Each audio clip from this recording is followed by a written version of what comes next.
তুমি কি তোমার নিজের সংসারও রান্না বান্না করবা না? কে ভাই, তোমার মা তোমার রাইন্দা খাওয়ায় না? আমার মা আমার রাইন্দা খাওয়ায় নাই? আমার রাইন্দা বাইরা কি বড় করে নাই? তো তোমরা বিয়ার পরে রান্না বান্না করতে পারবা না কে? ফাইজলামি চোদাও।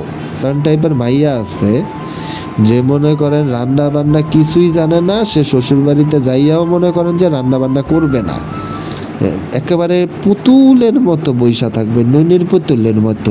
মনে হয় যেন শ্বশুরি রান্না করে তাকে খাইয়ে দেবে। তো তুমি কি বাল ফালাইতে বিয়ে করছো? এইসব মায়া করে ধরে থাবড়ান উচিত। সো হে গাইস, কি অবস্থা সবার? আশা করি সবাই ভালো আছো। তো অনেকেই একটা জিনিস নিয়ে খুব টেনশন করে, এখনকার অনেক ছেলেরাই একটা বিষয় নিয়ে খুব টেনশনে থাকে যে এখন যদি আমি বিয়ে করে ফেলি, হয়তো 6 মাসের মাথায় বা 1 বছরের মাথায় হয়তো ডিভোর্সের একটা প্রবলেম ক্রিয়েট হইতে পারে, একটা তালাকের একটা সমস্যা হইতে পারে, বা আমি আমার ওয়াইফের সাথে হয়তো মানায় চলতে পারবো না, বা ওয়াইফ হয়তো আমার সাথে মানায় চলতে পারবে না, বা একটা বিষয় আছে যে ঝগড়া হবে, বা আমার ওয়াইফ হয়তো কোনো পরকীয়ায় লিপ্ত হবে, বা কোনো ঝামেলা হইতে পারে, বা ডিভোর্সের একটা ব্যাপার স্যাপার আমাদের মধ্যে চলে আসতে পারে। বা এই জিনিসটার কারণে না অনেকে বিয়ে করতে মানে ভয় পায়, বা বিয়ের পরেও না অনেকে টেনশনে থাকে। দেখা যায় যে ফ্যামিলির মধ্যে ঝামেলা হইতেই থাকে, বা এগুলো কিন্তু হয়। কিন্তু এখন কিন্তু বেশিরভাগ রিলেশনের ক্ষেত্রে বা বিয়ের শাদীর সব ক্ষেত্রেও কিন্তু সংসার কিন্তু ভাই টিকে না। তো যাই হোক, আমি অনেকে আমার কাছে কোয়েশ্চেন করছে, তো আজকে একটা বিষয় নিয়ে আমি আলোচনা করব এই বিষয়টা নিয়ে।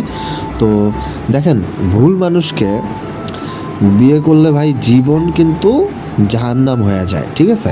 এটা কিন্তু ভাই বইয়ে কিন্তু লেখা থাকে না, এটা আমরা জানি, এটা কিন্তু বইয়ে লেখা থাকবে না, ঠিক আছে? এটা বোঝা যায় কখন জানেন? দুপুর 3টার ঝগড়ার পর রাতে খালি পেটে মনে অসহ্য যন্ত্রণা নিয়ে একা যখন ঘুমাতে যাবেন, তখন আপনি ফিল করতে পারবেন বিয়ে নামক এই রহস্যময় চুক্তি নিয়ে আমাদের যত ভাবনা ভাই, তার 90%ই কিন্তু কল্পনার উপর ভিত্তি করে, ঠিক আছে? চেহারা, মেকআপ, হাসি সব দেখা মনে হয় এই মেয়েটাকে বিয়ে করলে জীবনটা সিনেমার মতো সুন্দর হবে।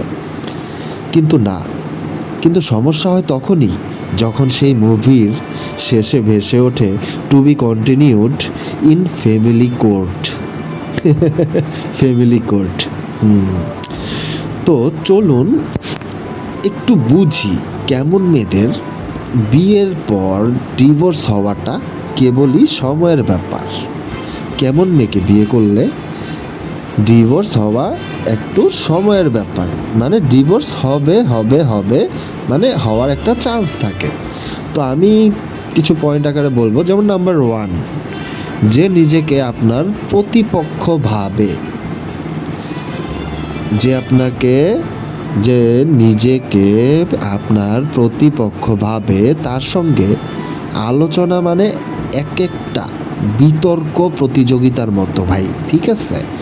তিনি বলবে তুমি ভুল বলছো, আর আপনি বলবেন ঠিক আছে ভুল বলছি, তারপরেও বলবে তুমি কিছুই বুঝতে পারো না, তোমাকে বিয়ে করে আমার জীবনটাই নষ্ট হয়ে গেল। বিয়ে যেখানে প্রতিযোগিতা হয়ে যায়, সেখানে ভালোবাসা কিন্তু হেরে যায়, ঠিক আছে? নাম্বার 2, যে ভাবে সংসার মানেই বাকি জীবন আমাকে কন্ট্রোল করা হবে। এই টাইপের মেয়েরা না সাধারণত বলে, মানে এই টাইপ মেয়েরা সাধারণত বলে আমাকে স্বাধীনতা দাও, আমাকে প্রশ্ন করবা না, আমি কার সঙ্গে কোথায় যাই তা বলার দরকার নাই। ভালোবাসা আর স্বাধীনতা একসঙ্গে ভাই চলতে পারে যদি সম্পর্কটাই সম্মানের হয়, ঠিক আছে? ভালোবাসা আর স্বাধীনতা একসঙ্গে চলতে পারে, চলা যায় যদি সম্পর্কটা সম্মানের হয়।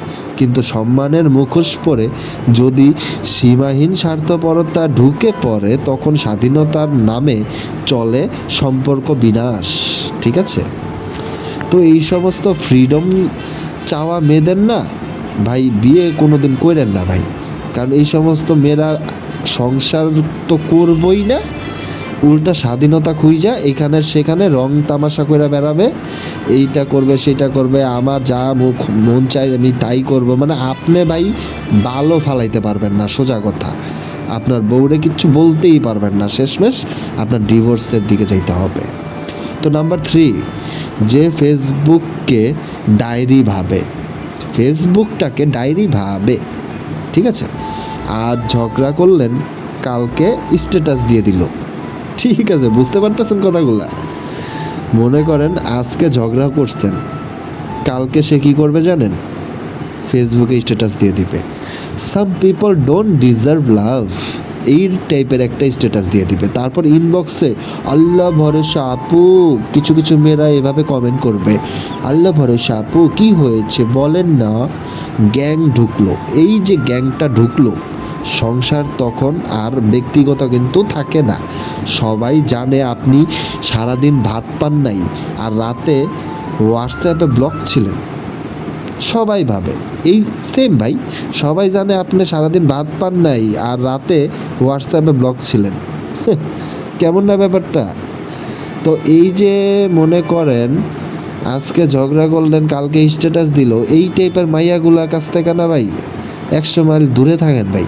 মানে কথায় কথায় ফেসবুকে স্ট্যাটাস দিয়ে দেয়, আমার শাশুড়ি ভালো না, আমার শাশুড়ি এই করছে, আজকে আমার শ্বশুর আমার এই কথা বলছে, আজকে আমার ভাসুর আমার এই কথা বলছে, আজকে আমার দেবর আমারে এই ধরনের কথা বলছে, ও আমার সাথে বেয়াদবি করছে। মানে ঘরের কথা সব স্ট্যাটাস দিয়ে দিবে মনে করেন যে ফেসবুকে।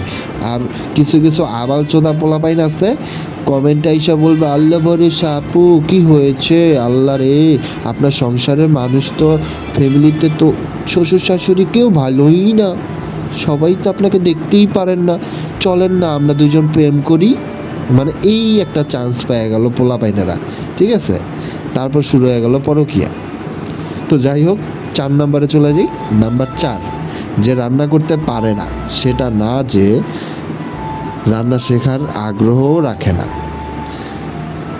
রাঁধতে পারাটা আসলে জরুরি না, কিন্তু যখন কেউ বলে আপনি তো মডার্ন, রান্না বান্না আমার কাজ না, তখন বোঝাই যায় যে সংসার না, সারা জীবন রেডিমেড লাইফ চায়, ঠিক আছে? খিদে কিন্তু মডার্ন বোঝে না ভাইয়া, চাহিদা বোঝে না, সে শুধু খাইতে চায়, ঠিক আছে? কিছু মডার্ন টাইপের মাইয়া আছে যে মনে করেন রান্না বান্না কিছুই জানে না, সে শ্বশুরবাড়িতে যাইয়াও মনে করেন যে রান্না বান্না করবে না, একেবারে পুতুলের মতো বইসা থাকবে, ননির পুতুলের মতো, মনে হয় যেন শ্বশুরি রান্না করে তাকে খাইয়ে দেবে। তো তুমি কি বাল ফালাইতে বিয়ে করছো? এইসব মায়া করে ধরে থাবড়ান উচিত, তাও আবার হোগার মধ্যে, ছাগল কোনটাইকার, রান্না বাড়া পারে না, বাল ফালাইতে বিয়া করতে চায়।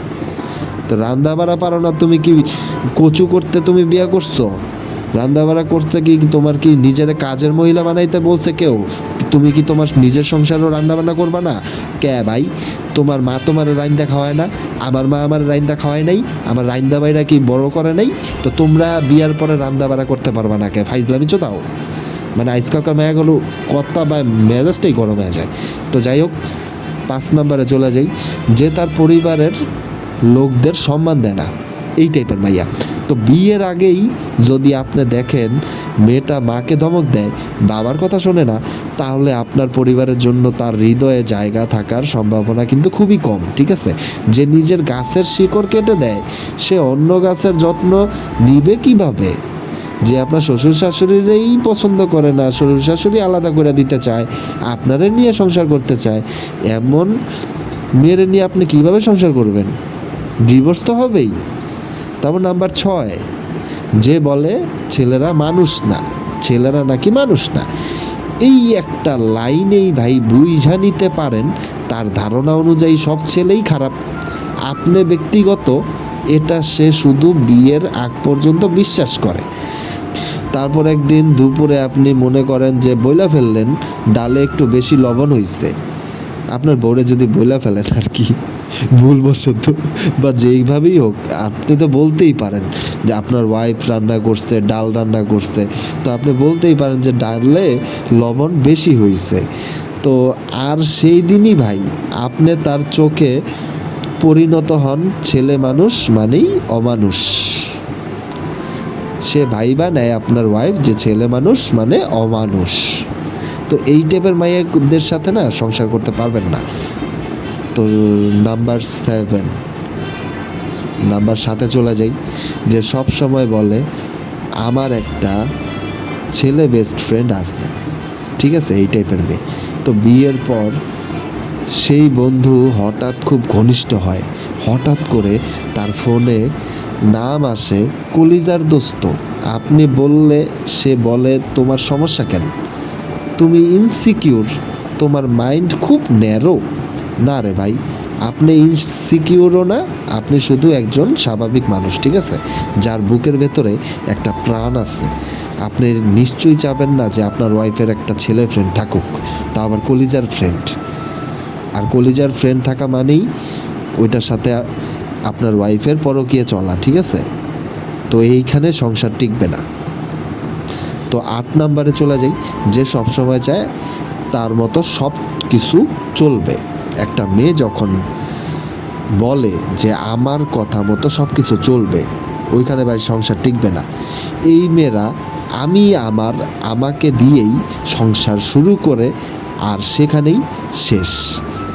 আপনার পছন্দ, আপনার অপছন্দ, আপনার পছন্দ অপছন্দ, আপনার কষ্ট, এইসব বিষয়ে তার কোনো আইডিয়াতে থাকে না। সংসার যেখানে শুধু এক পক্ষ শুনবে, সেখানে সম্পর্ক একদিন কান্না হয়ে ভেসে যায়, ঠিক আছে। আপনার ওয়াইফই বলবে, আপনার ওয়াইফের কথাতেই সব কিছু হবে। কেন ভাই, আপনি কি আপনার ওয়াইফের গোলাম? হ্যাঁ, সে আপনাকে চাকরি করে খাওয়াইতেছে, কামাই করে খাওয়াইতেছে, না আপনি খাওয়াইতেছেন, কোনটা? তো আপনি আপনার বউয়ের কথা কেন শুনবেন? আপনার বউয়ের কথা মতো কেন চলবেন, তাই না? তো যাই হোক, 9 নম্বরে চলে যাই, যে আত্মপ্রশংসায় ভীষণ ব্যস্ত। এমন টাইপের মাইয়া আছে কিছু, ঠিক আছে। সবাই তাকে সুন্দরী বলে, স্মার্ট বলে, সে নিজেকেই একমাত্র লেভেল ভাবে রে ভাই, ঠিক আছে। আপনি যেন একটা অ্যাওয়ার্ড জিতছেন এমন ভঙ্গিতে কথা বলে। এমন মেয়ের কাছে আপনি কখনো ভালোবাসার মানুষ না রে ভাই, কেবল দিয়া যাওয়ার গোলাম, আর কিছু না। খালি দিয়াই যাইবেন। আপনি দিয়া যাওয়ার মতো একটা গোলাম ছাড়া কিছুই না, গোলামের পুত একটা, ঠিক আছে, আর কিছু কইলাম না। তো যাই হোক, 10 নম্বরে চলে যাই, যে কখনো প্রাণ খুইলা হাসে না। সে হয়তো দিনে 3 বার সেলফি তোলে, কিন্তু একবারও প্রাণ ভইরা হাসে না ভাই। এমন মেয়েদের সঙ্গে জীবন মানে একটা সুন্দর সাজানো ঘর, কিন্তু দরজা জানালা বন্ধ, ভালোবাসা নাই, হাওয়া নাই, শুধু নিঃশ্বাস টেনে বাঁচা। আহারে, বিয়ে মানেই ভাই একসাথে থাকা, কিন্তু প্রতিদিন যদি একসাথে থেকে নিজেকে একা লাগে, তাহলে ডিভোর্স শুধু একটা কাগজ না ভাই, সেটা হয়ে দাঁড়ায় নিজেকে বাঁচিয়ে তোলার একমাত্র রাস্তা। সুতরাং চেহারা নয়, ডিগ্রি নয়, দরকার এমন একজন মেয়ে যার সঙ্গে ঝগড়া করলেও ঘুমানোর আগে সে বলে ভালোবাসি তো তোমাকে, একটু হাসো, এখন চলো একসঙ্গে ঘুমাই। ভুল মেয়েকে বিয়ে করলে আপনার জীবন হবে একটা রিসাইকেল বিন ভাই, ঠিক আছে। প্রতিদিন ঝগড়া, প্রতিদিন মলিন মুখ, প্রতিদিন ঘুমের ভান কইরা কান্না করা। কিন্তু ঠিক মেয়েকে বিয়ে করলে জীবনটা হবে 1 কাপ চা, একটা গল্প, আর মানসিক শান্তিতে ভরা হাসি মুখ। তো যারা এই ডিভোর্স হবে না কেমন মেয়েকে বিয়ে করলে, তারা তো তাদের উত্তরটা পেয়ে গেছো, তাই না? তো অনেকক্ষণ তো বকবক করলাম, তো এখন একটু রেস্ট নিতে হবে আমার। এইসব বিয়ের সাথে ঝামেলা ভাল লাগে না, এই জন্য আমিও বিয়ে করি না ভাই। হ্যাঁ, আমি সিঙ্গেল আছি, বহুত ভালো আছি। একলা জীবন বহুত ভালো জীবন। আল্লাহ হাফেজ বন্ধুরা, বাই বাই, টাটা।